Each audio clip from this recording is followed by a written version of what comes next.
Coming up earlier today, President Biden was at the United Nations where he had this to say. In the last year, our world has experienced great upheaval.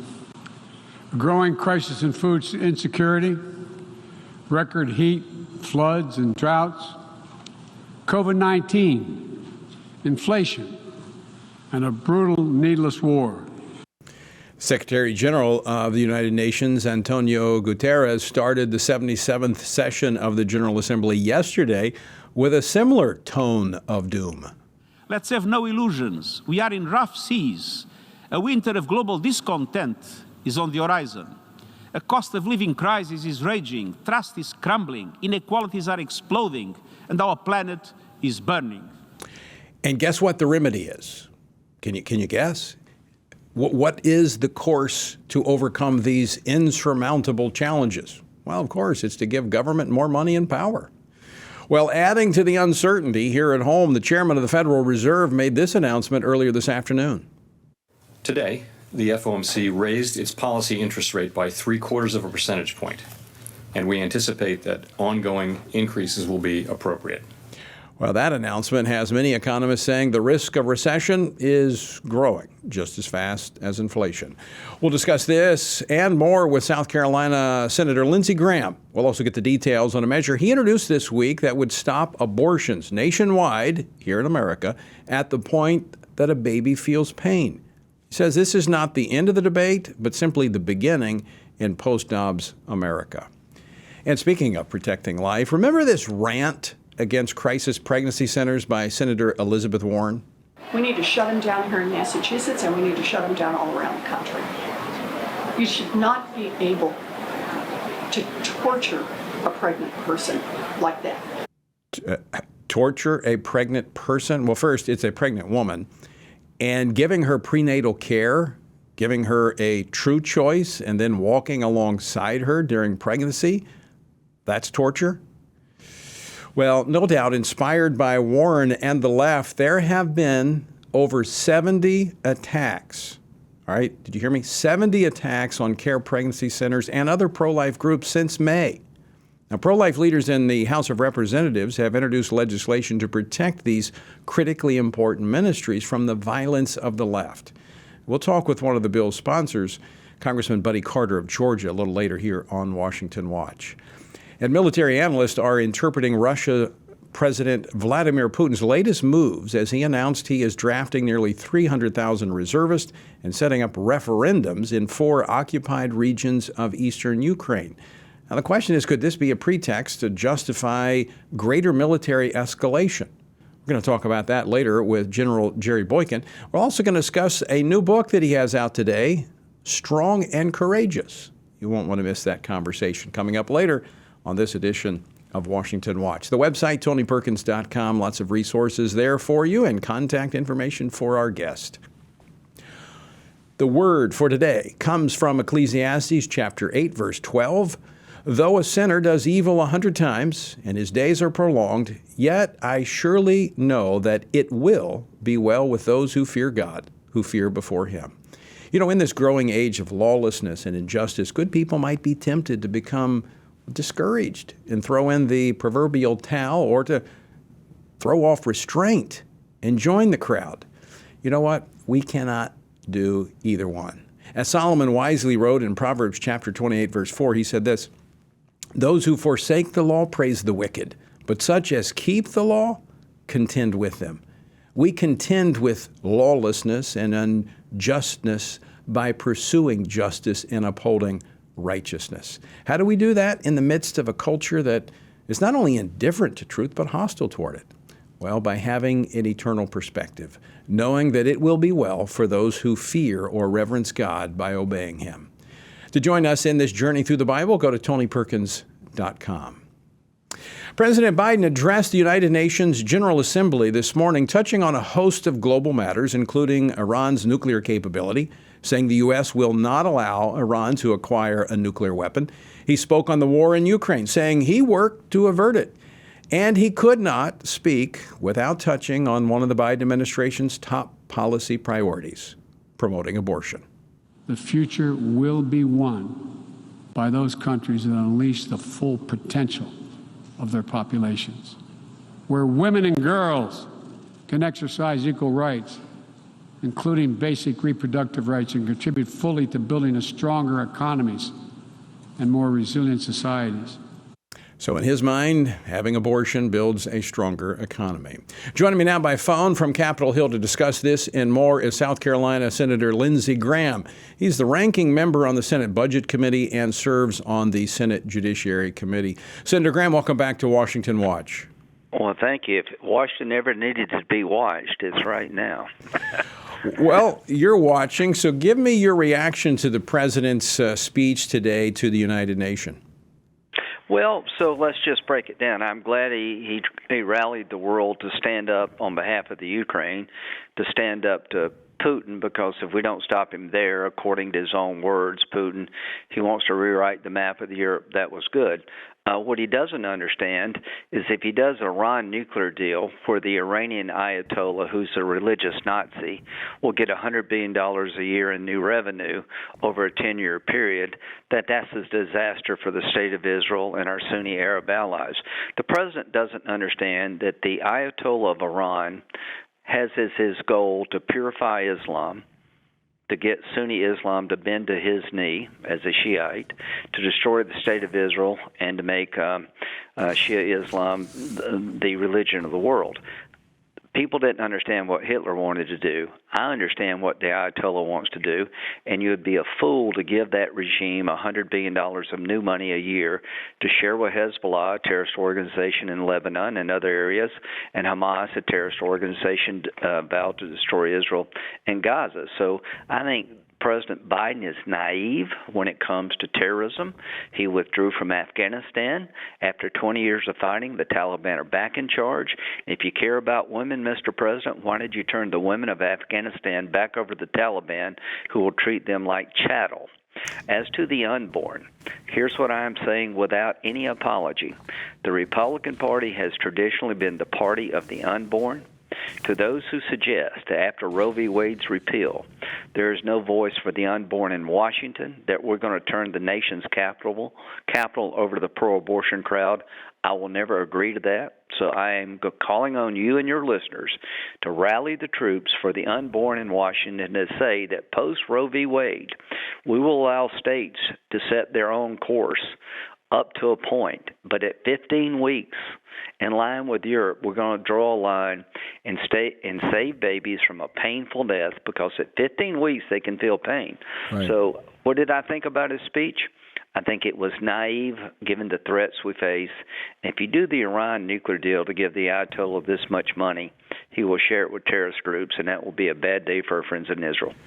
Well, Senator, you addressed a lot right there, and I want to try to break it down. I want to go back to Iran. But first, I want to take on the issue of the bill that you introduced protecting pain-capable unborn children from late-term abortions. Right. Now, I think it's in this context of the president talking to the United Nations, I think it's fitting, because 47 out of 50 European nations actually limit elective abortions prior to this 15 weeks. So if the president wants to be in line just with Europe, he would say, yeah, this is a good starting point.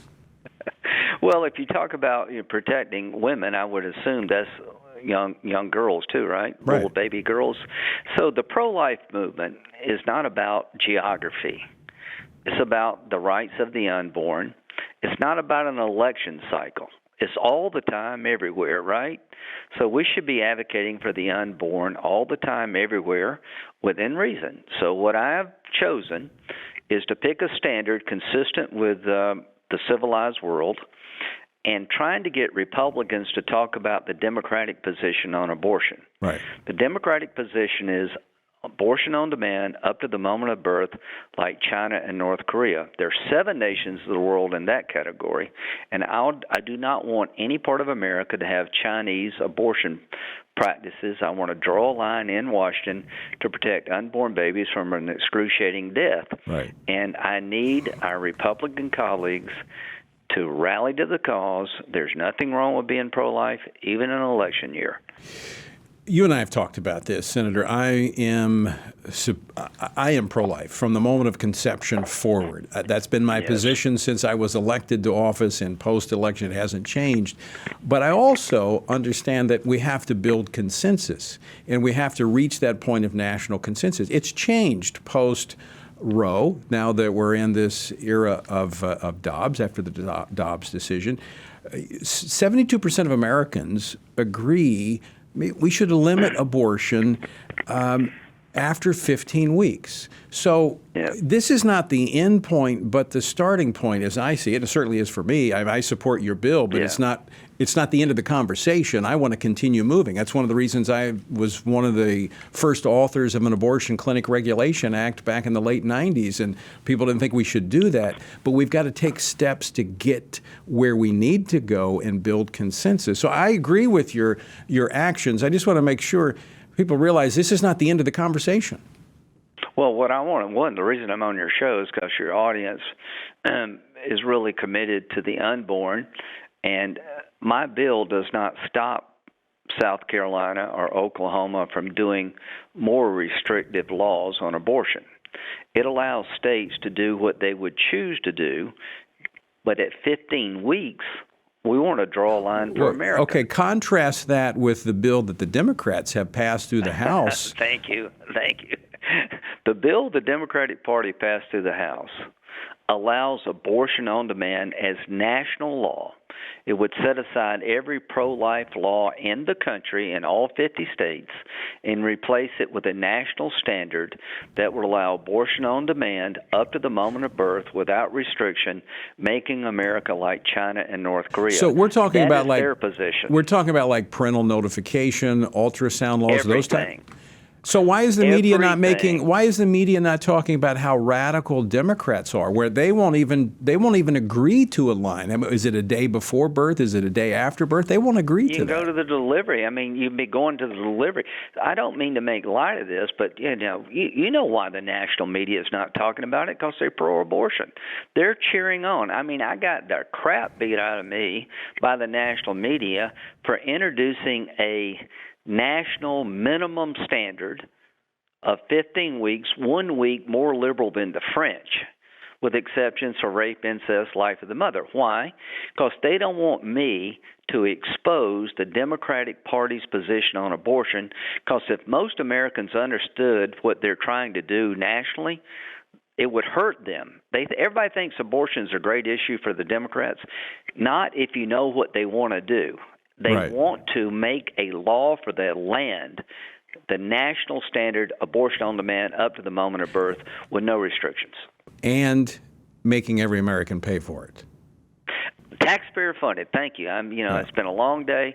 Yeah, take your money and pay for it. I'm a little concerned. It took us 49 years to get here to see Roe overturned. Moving forward is going to be, I think, the same process, incremental, where we can build consensus. Well, one thing I want to say, Tony, the worst outcome for the pro-life movement in America is for the Republican Party to surrender Washington, D.C. to the pro-abortion crowd. Are you concerned that's happening? Yes. I wouldn't be on your show. I'm concerned that the state of Israel is going to have to act by itself against the Iranian nuclear threat because President Biden is naive about the Ayatollah.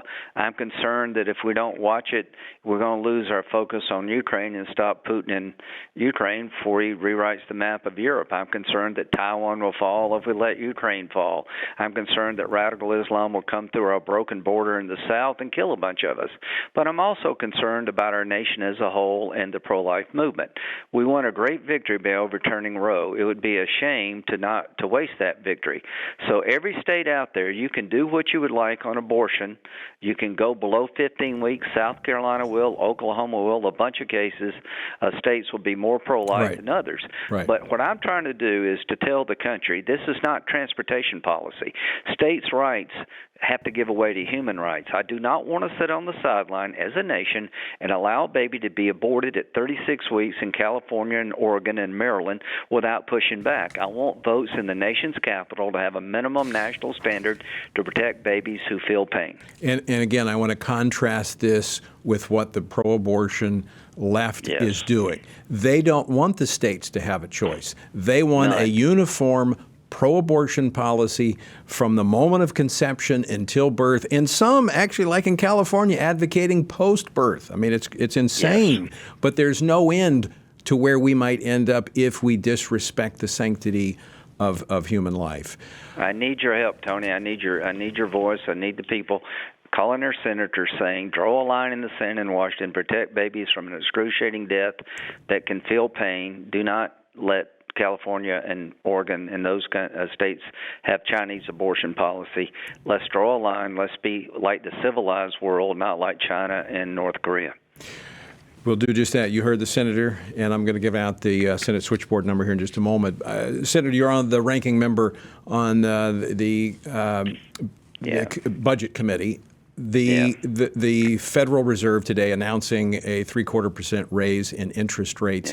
This seems to be in contrast with the Biden administration spending more money in their so-called Inflation Reduction Act. I mean, the reason that the Fed is squeezing the economy is to try to cool it off, but the Democrats are putting more money into the economy. Help me understand what's going on. Okay, the same people making monetary policy are the same people in control of your border. They tell you the border is secure. Well, that's crazy. We have 2 million people coming across our border legally, 80 on the terrorist watch list. These are the same people who want to give the Ayatollah, who's a religious Nazi, $100 billion of new revenue every year on the hope he'll moderate his nuclear program. These people don't know what they're doing. When it comes to inflation, they've thrown gasoline on a fire. The American Rescue Plan was trillions of dollars of new spending that made inflation worse, right? Right. So what's the Fed doing? Raising interest rates to cool off. Right. And we're going to suffer. Last year they told us that inflation was transitory. Me and you said, the American Rescue Plan that passed along party lines would make inflation worse. The Inflation Reduction Act that passed a couple of months ago with 87,000 new IRS agents to come after everybody listening here is going to make things worse. Their policies are making inflation worse. The Federal Reserve has to act, and it's going to hurt the economy. They saw this coming. They'd rather spend money while they have power. Inflation be damned, to get as many liberal programs as in place, to create as many new government programs as possible at your expense. That's what this is about, power. All right, final question. We're almost out of time. You mentioned Iran, comparing that to the Nazis and Hitler. You know, Hitler told the world what he was going to do. Iran is doing the same thing. Why will we not believe them? Because we don't want to have to act. They marginalized what Hitler said because everybody was tired after World War I. We had millions of people killed in World War I. When it comes time to confront evil, it's better to excuse it than it is to confront it. No, it's not. God has told us, stand up, be accountable, right? Well, the people in the Iranian Ayatollah's orbit have the same outcome for the Jewish people as the Nazis, and they want to kill you too. They want to bow. They want you to bow to their version of Islam. They want to wipe out faith as we know it and have a world religion. The Nazis wanted a master race. The Ayatollah wants a master religion. He says it over and over again, and I believe him, and I'm going to push back, and I'm going to stand with Israel. We live in dangerous, crazy, insane times. Thank you for having a voice. Help me with the unborn. Stand by Israel. We don't have to repeat the mistakes of the past. You know why they give wars numbers? Because people don't learn anything. Right. So true. Senator Lindsey Graham, always great to talk with you. Thank you for your leadership on Capitol Hill, and I appreciate you joining us today. God bless.